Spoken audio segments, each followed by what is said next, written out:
YouTube friends, a quick video. Do you remember the shoe protest? Baby Bush?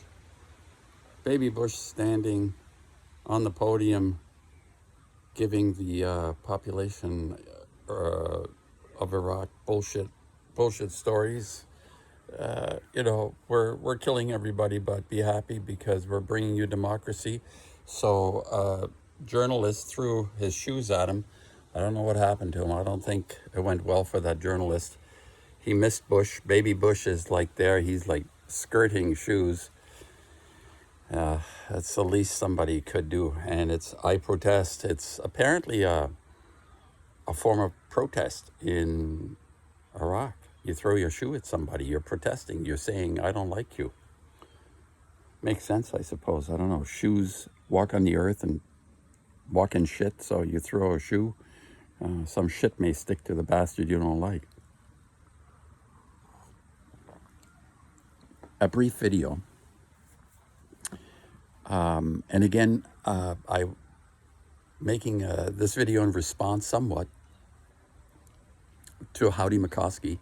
He has a locals group and he publishes videos for his group talking about his own journey through this experience, what it means to him. He's writing another book, which is great. I guess, yeah, I don't know. He says he doesn't feel like thinking or talking much anymore the way he used to. But anyway, my thoughts here, great. I really like, this man, that. But he said something interesting that I have a different opinion on. And he started his video talking about the condition that the world situation that we're in.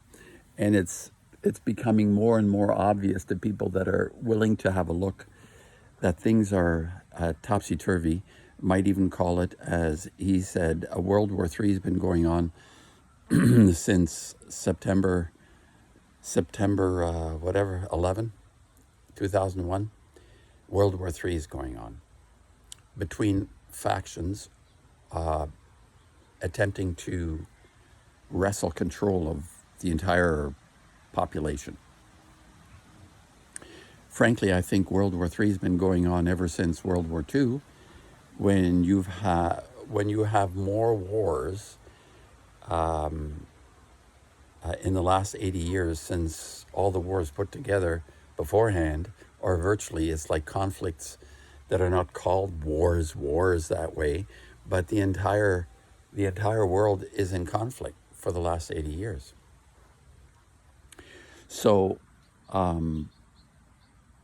he was suggesting that this world war is going on because there are factions attempting to get control of all the population.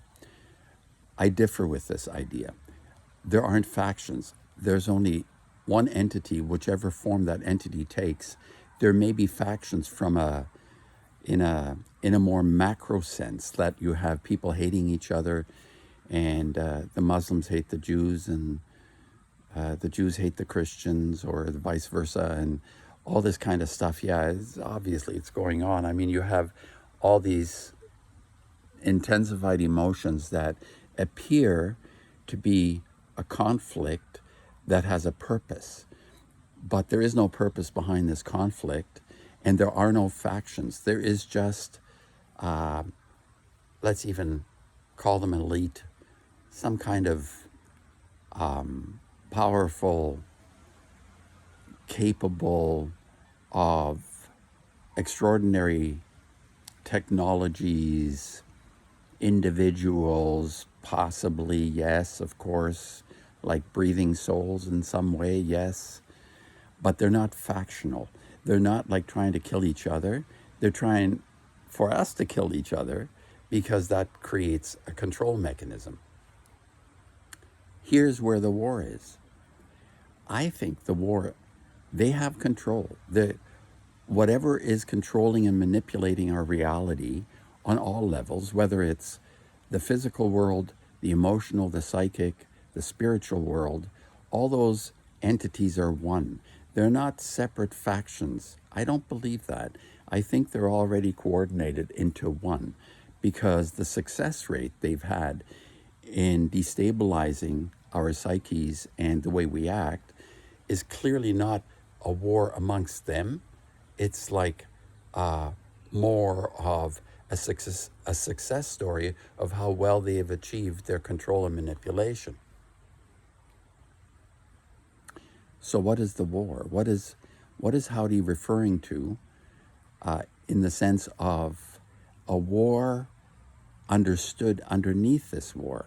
Okay, not Palestine and Europe and the U.S. and America's all in a state near something or other based on gold, as he says. You know, gold is an indicator. Yeah, it's an indicator.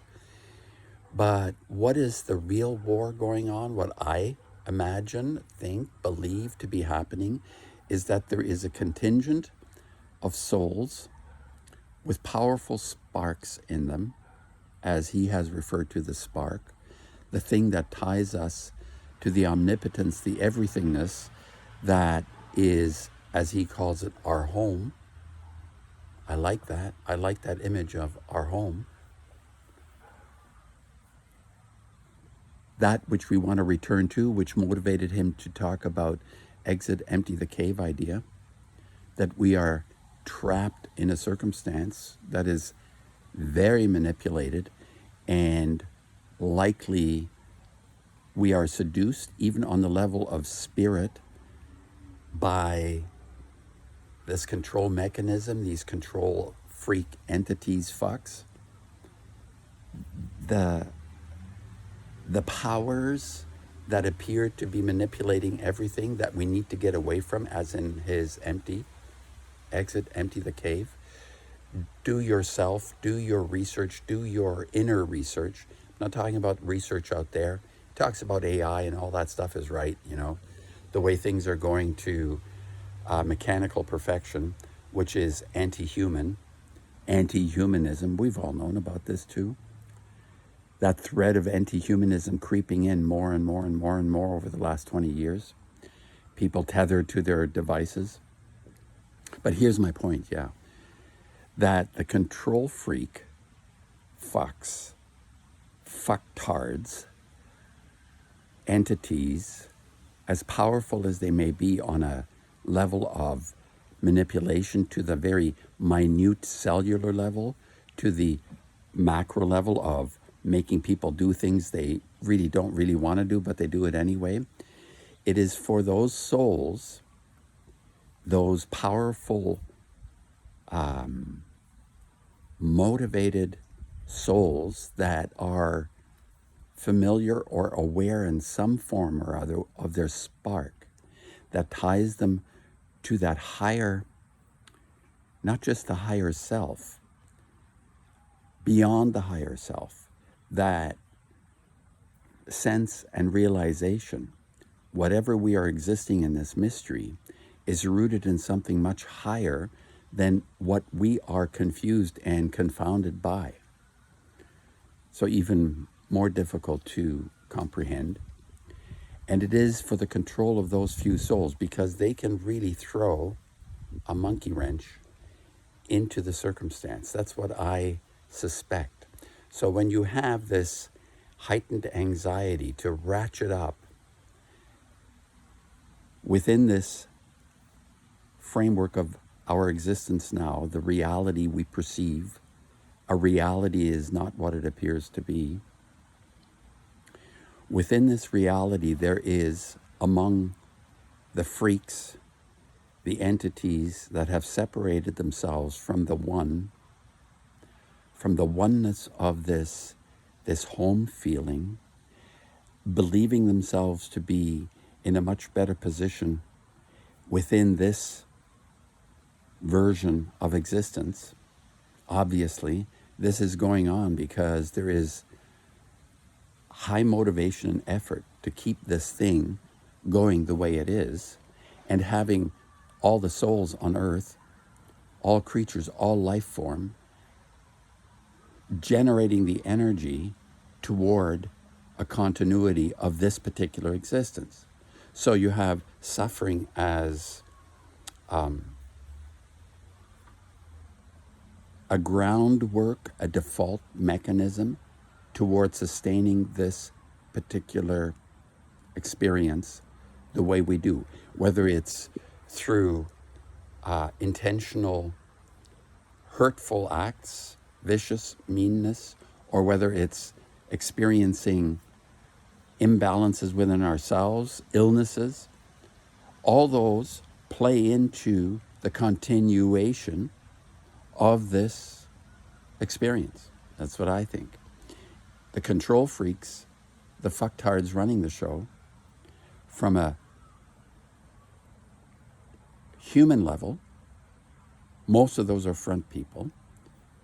The ones we never see, if they are human, are not factional. I don't believe that. They've done a very good job at making sure they're in control. They don't have to fight with each other. They're in agreement. I don't know what their existence feels like to them, what kind of morbid, depraved, dark, sick, fucked up world they exist in every day, to delight in our misfortune in order to continue a situation. The suffering of all creatures creates a basis, a groundwork of continuing this existence. And what we have at our disposal is, number one, like I've always said, is our conscience. Our conscience keeps us on track to counter this incredible effort. It is huge. The effort relative to energy is huge. And the only thing that gets in the way is a conscience. Think of it. I know people say, well, love is everything. Well, yes, we need to have that deep sense of connection to things that might be called, in an ultimate sense, a love feeling. But the love feeling isn't enough without a conscience. We need to make the right decisions. And the right decisions, yes, you're loving, but sometimes you make the wrong decisions, even though, it feels loving. It's the wrong decision. I've had that experience, of feeling loving, but it's the wrong decision. There has to be like a reflection on what's right. And it's not just, it feels loving, so it's right. No, we need to have that conscience working. That's what I'm saying all the time. It seems to be almost so obvious. People say, yeah, that's so obvious, but very few people address it in this kind of way, the way I feel I need to address this, in the way I feel I need to emphasize how important that is.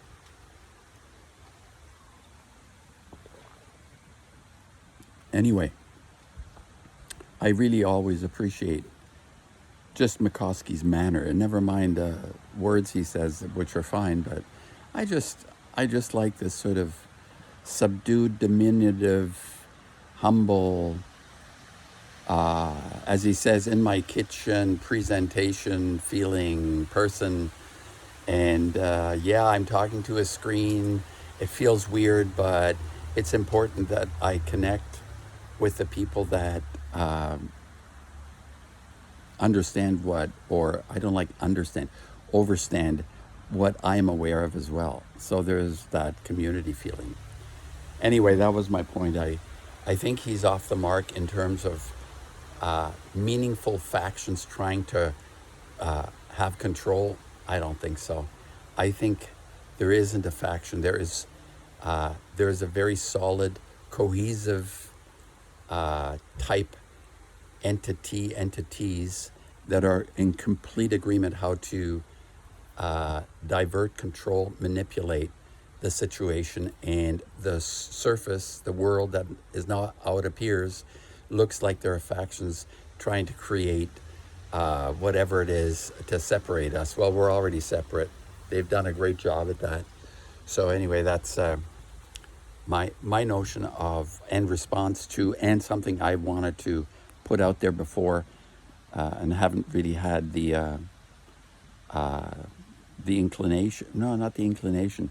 I guess the motivation. I get triggered and inspired by certain people, not very many anymore, but Howdy's one that makes me think about stuff. And it's not that I want to disagree with him. He may be right. Maybe there is a faction. I don't believe so.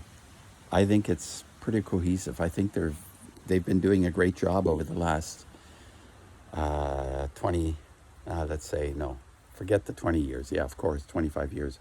But even more than that, over the last, what, if we can believe it to be true, 2,000 years, I think, is actually much less, like 300, 400, 500 years. That's a whole other story. Read Anatoly Fomenko, and his history, science, or fiction is a brilliant work. And he outlines history is not what it appears to be. It was written by a couple of Jesuits in the 17th and 16th century called Petavius and Scaligeri. And he really nails it on the history bullshit front. Anyway.